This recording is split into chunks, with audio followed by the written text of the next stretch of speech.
गणेश महोत्सव शुरू होने के साथ साथ गणेश विसर्जन भी शुरू हो चुका है। तब वडोदरा महानगर पालिका की ओर से शहर के विभिन्न इलाकों में 12 कृत्रिम तालाब तैयार करवाए गए हैं। दरअसल गणेश विसर्जन के लिए तरसाली सर्कल, दिवारीपुरा मकान के पास, मांजलपुर स्मशान के पास, SSV2 कृत्रिम तालाब, खोडियार नगर रोड पर पेट्रोल पंप के पास, किशनवाड़ी UPSC वाला प्लॉट, हरनी समा लिंक रोड, नवलखी मकरपुरा गांव के पास, दशामा तालाब, गोरवा, बिल भाईली प्रिया टॉकीज के पास और साथ ही लेप्रेसी मैदान पर कृत्रिम तालाब तैयार करवाए गए हैं, जहां पर बोट, क्रेन, एम्बुलेंस समेत की सुविधाएं हैं और साथ ही पुलिस का कड़ा बंदोबस्त भी तैनात है।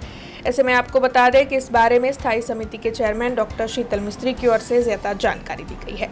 वडोदरा महानगर पालिका कला नगरी उत्सव प्रिय नगरी हाल 27/8 गणेश स्थापना થઈ ચૂકી છે।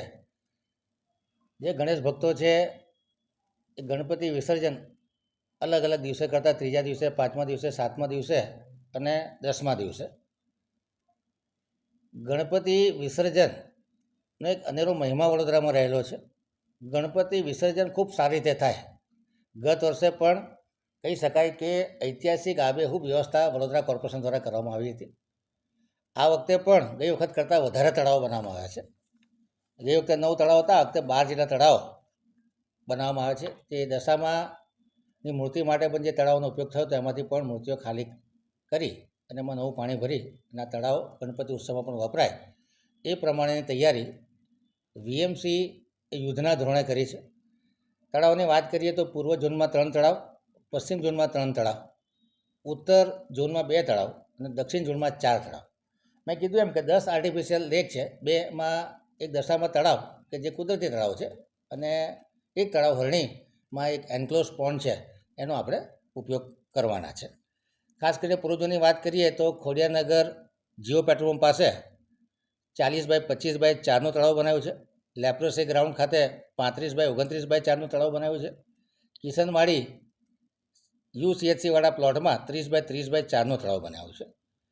પશ્ચિમ ઝોનની વાત કરીએ તો ભાઈલી પ્રિયા સિનેમાની બાજુમાં 35x30x4નું તળાવ બનાવ્યું છે।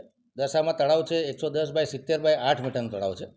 બિલનું જે કૃત્રિમ તળાવ છે 35x40x4 મીટરનું તળાવ બનાવ્યું છે।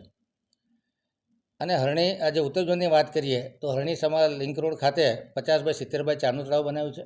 નવલખી ખાતે પણ ખૂબ મોટું તળાવ 75x90x5 મીટરનું બનાવેલું છે। દક્ષિણ ઝોનની વાત કરીએ તો SSV2ની સામે સોમા તળાવ 30x30x4નું તળાવ બનાવ્યું છે। માંજલપુર સ્મશાન પાસે 50x35x5 મીટરનું તળાવ બનાવેલું છે।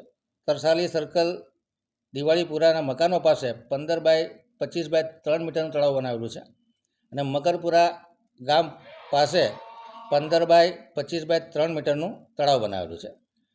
આ જે તળાવો છે એનો જે સરફેસ એરિયા છે એ લગભગ 26,715 સ્ક્વેર મીટર થાય છે અને એની ટોટલ પાણીની સંગ્રહ ક્ષમતા છે 1,12,693 ઘન મીટર જેટલી થાય છે અને આ તળાવની ટોટલ કેપેસિટી લગભગ 49,500 મૂર્તિઓનું વિસર્જન કરી શકાય એટલી કેપેસિટી કોર્પોરેશન દ્વારા ઊભી કરવામાં આવી છે। हमसे जुड़े रहने के लिए हमारे YouTube चैनल को सब्सक्राइब करें और नई वीडियो की नोटिफिकेशन के लिए बेल आइकॉन को दबाएं।